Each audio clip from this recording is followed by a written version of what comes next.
Hola, muy buenos días. Hoy vamos a presentar el tema de exposición principios del hackeo ético, que es parte del temario de la materia de seguridad informática. Vamos a pasar con la presentación de cada uno de los integrantes. Bueno, para empezar, somos de la carrera de Ingeniería en Sistemas Computacionales. Los integrantes de la exposición del día de hoy es su servidor Jonathan Jair Badal y mi compañero, al igual Fernando Moisés Hernández Santiago. Vamos a exponer el tema de principios del hackeo ético y bueno, mi compañero Fernando va a dar comienzo con la exposición del día de hoy.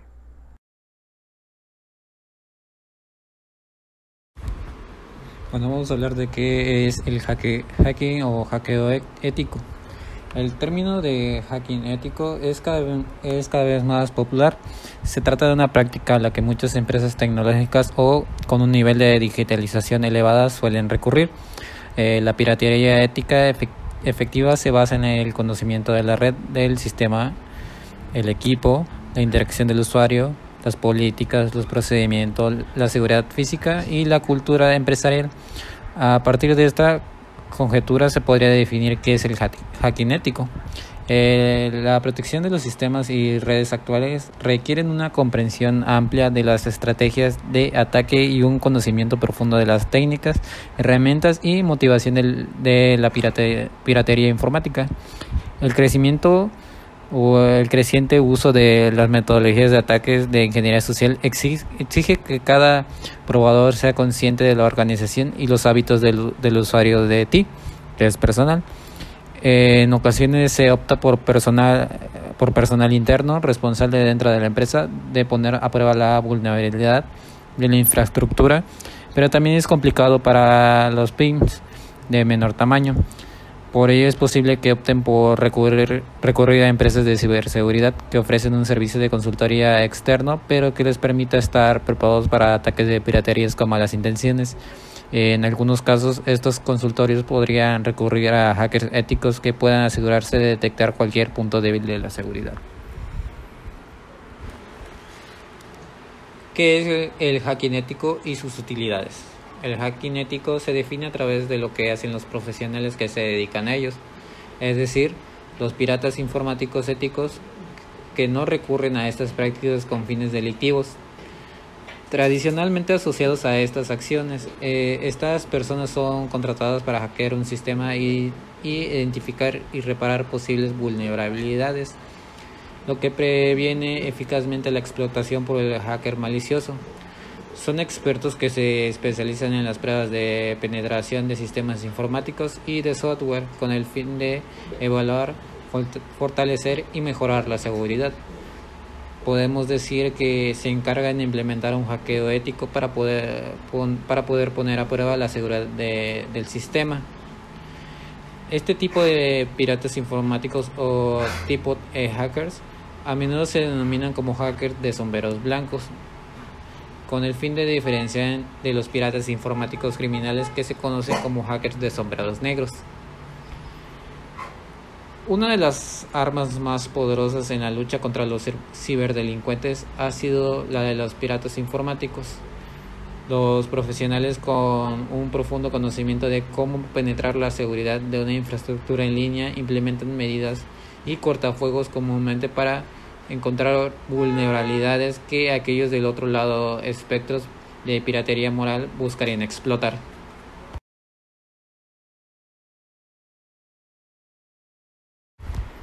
Bueno, ahora vamos a hablar de tipos de hackers. Si hay que explicar qué es el hacking ético, es porque hay otro tipo de piratería que ha provocado su aparición.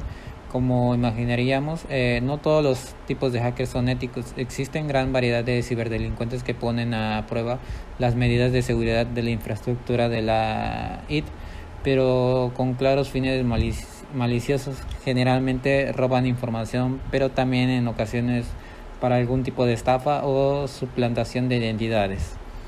Dentro de la comunidad existen lo que son la seguridad cibernética. Los piratas informáticos se dividen en tres campos. Existen los piratas informáticos de sombrero negro, de sombrero gris y de sombrero blanco. Este último tipo de hacker sería el ético, el de sombrero blanco. Pero vamos a hablar primero de quiénes son los sombreros negros. ¿Qué es un hacker de sombrero negro? Por lo general, los hackers de sombrero negro comienzan como script kiddies. Este término proviene de la jerga inglesa. Se aplica a los novatos que se dedican a explotar vulnerabilidades con herramientas que han comprado a otros. Algunos de estos novatos tienen un jefe que los capacita con la esperanza de que le hagan ganar mucho dinero. Los hackers de sombrero negro más avanzados son personas muy capacitadas. Muchos trabajan para organizaciones delictivas que pueden ser del narco o posiblemente de otros tipos de gobierno, que en ciertos aspectos se asemejan a una empresa lícita. Algunas de esas organizaciones ofrecen herramientas de colaboración a sus empleados y tienen vínculos contractuales con clientes. Los kits de malware de sombrero negro que se venden en la web oscura a veces incluyen garantía y número de atención al cliente. Muchos hackers de sombrero negro tienen una especialidad como el phishing o las herramientas de acceso remoto. Estos hackers suelen acceder a sus puestos y encargos a través de ofertas que se encuentran en foros o intermedio de contactos establecidos de la web oscura. Algunos hackers de sombrero negro crean y venden herramientas maliciosas por cuenta propia. Otros prefieren trabajar a través de franquicias o contratos temporales. Los puntos de contacto con el mundo laboral de todos los días no son pocos. ¿Cómo trabajan igual los sombreros negros? Simultáneamente trabajar para una empresa renombrada como Microsoft. Los hackers llaman a una posible víctima y le solicitan que descargue una aplicación o le brinde acceso remoto a su equipo. Cuando las víctimas ceden a los argumentos de los ataques y la fraquea, el acceso a su sistema o descarga del software sugerido permite, sin saberlo, que le robarán su contraseña o datos bancarios que utilicen el sistema para iniciar otros ataques. Lo peor, muchas víctimas pagan una cifra exorbitante por este amable servicio. Bueno, como segundo punto ¿qué es un hacker de sombrero blanco? Los hackers de sombrero blanco usan sus conocimientos para detectar problemas de seguridad y ayudar a las organizaciones a resguardarse de los hackers peligrosos. Algunas empresas contratan en forma directa a estos hackers porque están puntualmente interesadas en conocer sus puntos vulnerables. Las grandes organizaciones sufren menos tiempo de inactividad y tienen menos problemas en sus sitios web debido a, en gran parte, el trabajo de estos expertos. Es sabido que los sistemas de una gran empresa son más difíciles de vulnerar que los de una organización pequeña. Esta última rara vez que tiene los recursos para atender a cada posible vulnerabilidad. ¿Cómo trabajan los hackers de sombrero blanco? Los hackers de sombrero blanco usan los mismos métodos que los de los sombreros negros, pero sus acciones en un sistema son completamente legales porque tienen el visto bueno del propietario. Cuando encuentran un punto débil, no lo aprovechan para hacer circular sus códigos. Por el contrario, colaboran con el encargado de la red de vulnerabilidad para que la falencia se corrija antes de que los hackers de sombrero negro puedan entrar. Ahora también tenemos lo que es un hacker de sombrero gris. Los hackers de sombrero gris pueden infringir algunas leyes o precepto ético, pero no actúan con la malicia que caracteriza al hacker del sombrero negro. Un hacker de sombrero gris no se aprovecha de la vulnerabilidad y tampoco les diría a otros cómo explotarlo. Los hackers de sombrero gris actúan sin autorización y sus actos son por ende ilegales. Estos hackers suelen creer que Internet no es un sitio seguro para las empresas y que consideran moralmente obligados a cambiar esa situación para que las personas y las organizaciones promuevan ese cambio. ¿Cómo se promovería ese cambio? Hackeando redes y sitios web, esperando que el caos resulte y le demuestra al mundo que tenía razón. Los hackers de sombrero gris aseguran que sus actos no son maliciosos. A veces los motivos solamente de la seguridad de incursionar en un sistema de alto perfil y no piensan en la privacidad ni la ilegalidad.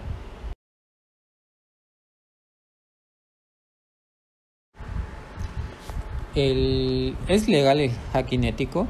La mayoría de las organizaciones creen que el acto de autorizar a un hacker ético para probar las defensas de una compañía es suficiente protección legal para justificar ambos tipos de acciones. En primer lugar, la acción de contratar a un hacker ético y en segundo lugar, proporcionar la cobertura necesaria para las actividades cuestionables. Obviamente depende de qué tan lejos esté dispuesto el hacker a probar el sistema o lo que es peor para pasar el modo sombrero gris decidido a entrar para demostrar que sí puede. La ingeniería social es una técnica utilizada por los piratas informáticos para engañar a las personas para que dejen información confidencial. Los hackers de sombrero blanco lo emplean para ayudar a probar las defensas de una compañía. Después de todo, bajo un ataque real, un hacker de sombrero negro bien podría hacer lo mismo. Esto a menudo significa que el hacker ético termina ingresando a los sistemas utilizando las credenciales de otra persona, obtenidas utilizando métodos ilícitos. En este punto las leyes se están rompiendo ya que luego tienen acceso a información confidencial. Si se trata de información del cliente o empleados, el hacker y la empresa pueden infringir las diversas legislaciones de protección de datos vigentes. Una técnica común para probar los sistemas de una empresa es obtener acceso a través de sus sociales comerciales. Las grandes organizaciones corporativas a menudo cuentan con fuertes medidas de seguridad, por lo que es natural centrarse en los elementos más débiles de la cadena de suministros, sus proveedores o clientes.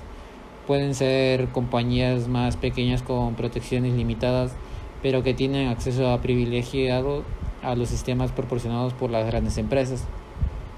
Por lo tanto, un hacker informático ético puede piratear de cualquier manera que tenga sentido en los sistemas de un socio comercial para luego poder saltar al objetivo deseado a través de una puerta trasera privilegiada, a menos que el socio comercial haya sido incluido en el alcance de la prueba de penetración. El hacker ético se ha desviado de los límites de las leyes para lograr su objetivo.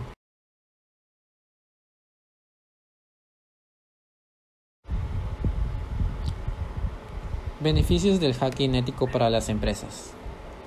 El hacking ético nace como medida para combatir a los piratas informáticos con malas intenciones. Las empresas contratan a estos profesionales porque necesitan probar su seguridad. Al otorgar sus permisos, efectivamente cubren sus ojos y oídos corporativos mientras se lleva a cabo estas pruebas. Deben ser capaces de reclutar a un hacker ético o de sombrero blanco que resulte confiable, pues en ocasiones podría llegar a acceder a cierta información comprometida. Generalmente estos son expertos en seguridad informática o sistemas que se tratan de mantener un currículum impoluto, pues suelen trabajar para empresas privadas con salarios elevados acorde al grado de responsabilidad que tienen. Al final, el hacker ético presenta un informe bien pulido que señala las debilidades y las recomendaciones asociadas. Por el camino es muy probable que se haya roto leyes de piratas de sombrero blanco que no sepa o no le interese. Es un tema que condenado a generar controversia.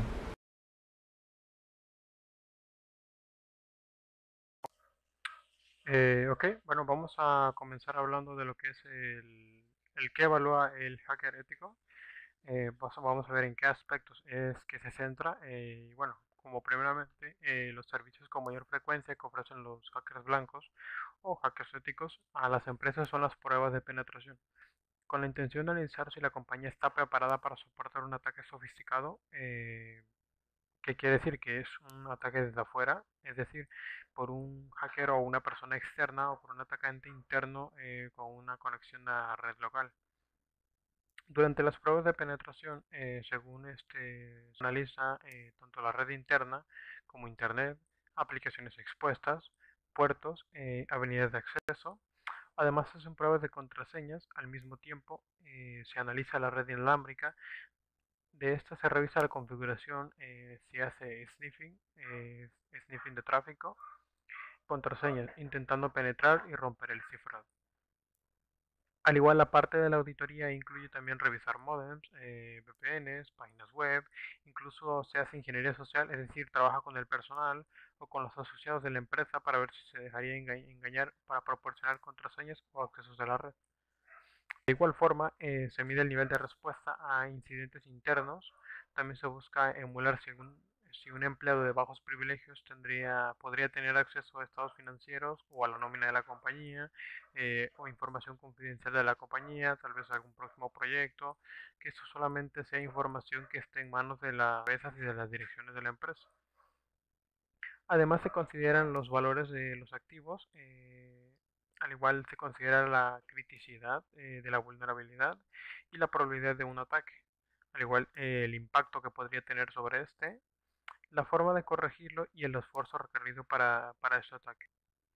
Bueno, para evitar cualquier contratiempo o daño a la infraestructura o continuidad de negocio del cliente, las pruebas siguen una metodología y manejan estándares, tales como el Manual de la Metodología Abierta de Comprobación de la Seguridad, que es la OSTMM, por sus siglas en inglés, y bueno, al igual el Proyecto Abierto de Seguridad de Aplicaciones Web.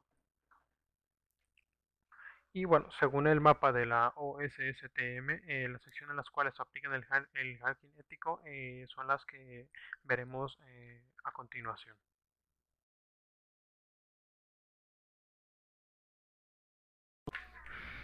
Bueno, vamos a pasar con algunos de los aspectos. Vamos a ver los tres primeros puntos a evaluar del hacking ético, que comprendemos la seguridad física, la seguridad en las comunicaciones, la seguridad inalámbrica. Para ello de la seguridad física, alude a pruebas de seguridad realizadas. No es necesario un electrónico no electrónico dentro del entorno. Y comprende elementos tangibles de la seguridad en donde la interacción requiere un esfuerzo físico o una transmisión de energía para que sea manipulado. Esto quiere decir esfuerzo. Entonces, para este tipo de monitoreo se puede comprender la revisión del perímetro, la revisión de monitoreos, que con estas dos primeras hablamos de revisión del perímetro a los alrededores de ya sea el domicilio, ya sea un edificio, que se comprende este. ¿Qué sistema de monitoreo tienes para controlar todo el perímetro, tanto como el interior? Evaluación de controles de acceso. ¿Qué nivel de seguridad tienes para controlar quiénes entran, quiénes salen? ¿Cómo sabes cuándo están entrando, cuándo están saliendo? Al igual de respuestas de alarmas en caso de que haya alguna violación a la seguridad física, el sistema de alarmas en cuánto tiempo da la respuesta y cómo actúa. Se da la revisión de la ubicación y del entorno. Esto va de la mano junto con el perímetro. Bueno, pues donde a los altos índices de criminalidad sean más bajos que en otros. Al igual tenemos bueno, pasamos al siguiente punto, que se comprende la seguridad de las comunicaciones, que bueno, comprende dos fases, que es las telecomunicaciones y las redes de datos. Que básicamente las telecomunicaciones a todas las redes de comunicación, sean digitales o analógicas. Las redes de datos hace referencia a todos los sistemas electrónicos y redes de datos donde la interacción se realiza a través de cables establecidos o líneas de cable de red. Luego pasamos a un aspecto bastante importante y al igual bastante vulnerable, seguridad inalámbrica. Esto quiere decir porque es el más expuesto. Se refiere a todas las comunicaciones electrónicas, señales y emanaciones que se producen en un entorno de espectro. Esto básicamente en las comunicaciones electromagnéticas, como señales que son sin cables, ¿no? Para ello se comprenden puntos como la verificación de radiación electromagnética, verificación de redes inalámbricas bajo protocolos 802.11, verificación de redes Bluetooth. Al igual comprendemos dispositivos de entrada inalámbricos, dispositivos móviles, comunicaciones sin cable, dispositivos de vigilancia inalámbricos. Esto es primordial, que son las cámaras. Existen cámaras que son vía Wi-Fi, vía inalámbrica, y estas pueden llegar a ser las más vulnerables, ¿no? Porque no emiten la información a través de un medio físico, sino a través de un medio electromagnético. Básicamente, al igual, comprendemos dispositivos de transacción inalámbricos, verificaciones de RFID y verificación de sistemas de infrarrojos. Que, bueno, hoy en día sabemos que la seguridad inalámbrica es vulnerables y son de las principales que se deben monitorear dentro de un sistema.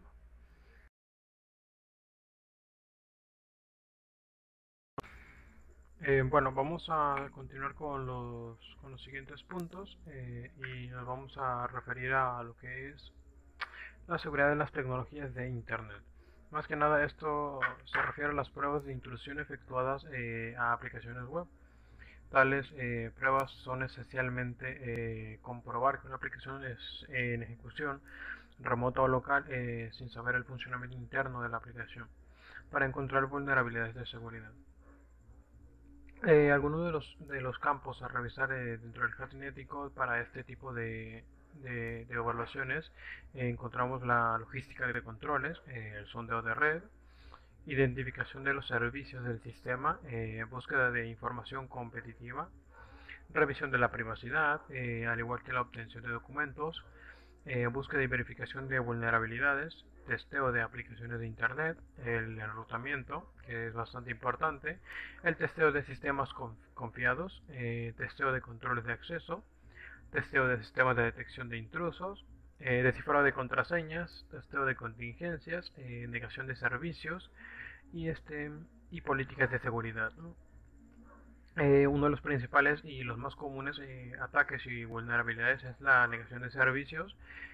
Como bien sabemos, hoy en día no es tan complicado hacer un ataque de dos. Incluso una persona que no tenga conocimientos en seguridad informática puede realizar este tipo de ataques. Evidentemente le va a costar porque hay empresas que se dedican a ello, a que contrates una granja de servidores y puedas realizar un ataque sobre algún determinado host.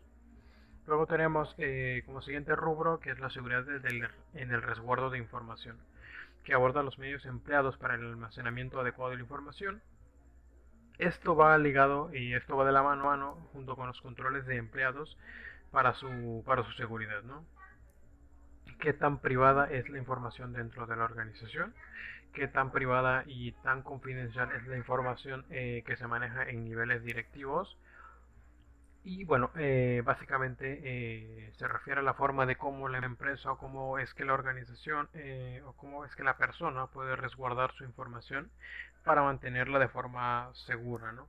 Ya sea que esté almacenada en algún sistema de backups, en alguna nube, cuente con un propio data center, ya sea cloud o local.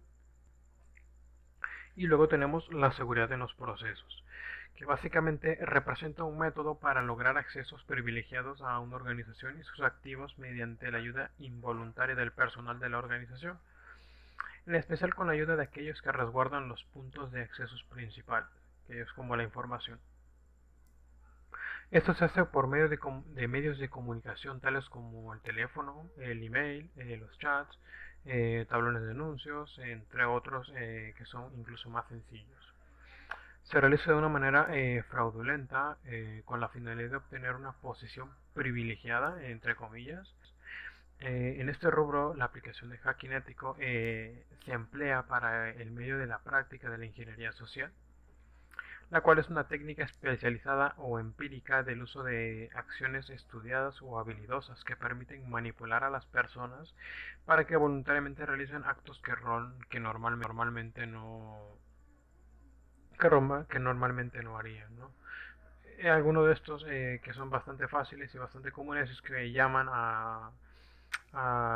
por ejemplo, llaman a su proveedor de hosting, una persona, y bueno, quiero adivinar o no, quiero adivinar el correo en donde que he estado de alta para realizar este tipo de pruebas, y llamo al proveedor y solicito un poco de información, solicito actualizar mi información, pero vas jugando con las personas de forma que esta persona vaya soltando un poco de información acerca de lo que tú necesitas, ¿no? De manera involuntaria.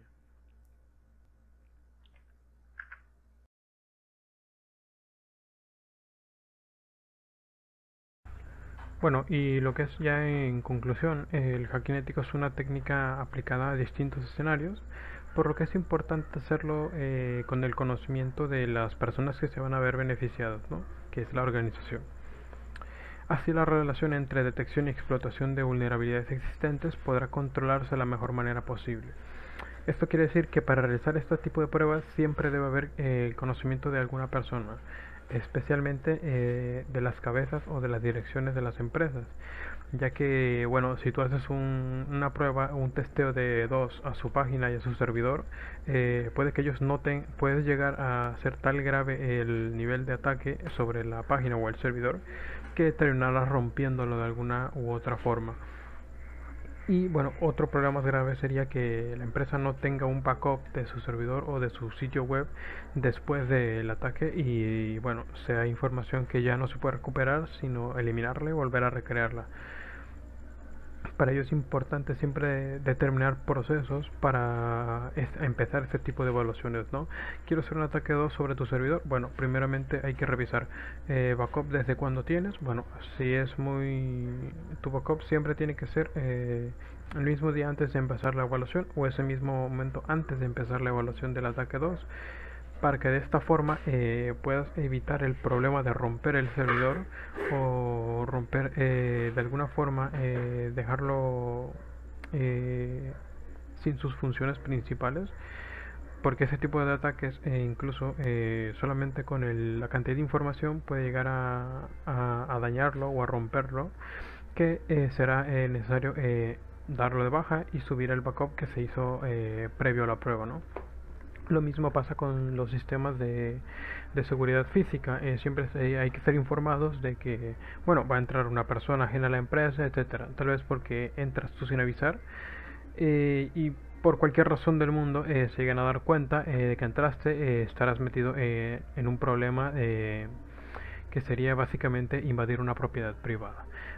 Para ello siempre hay que estar siempre hay que tener presente el conocimiento de los beneficiados y determinar un buen proceso para iniciar ese tipo de evaluaciones.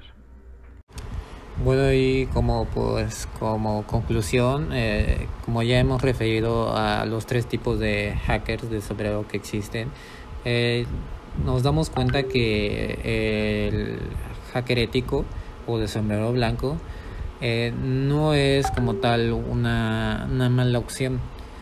Porque legalmente pues como que sí, las empresas sí lo aprueban, no como un hacker de sombrero negro que pues son personas maliciosas que se van a dedicar a estafarte, robarte información y pedir sumamente grandes cantidades de dinero para que te vuelvan esa información. Entonces sabemos cómo podemos ya diferenciar entre un hacker ético y un hacker de sombrero blanco, de sombrero negro.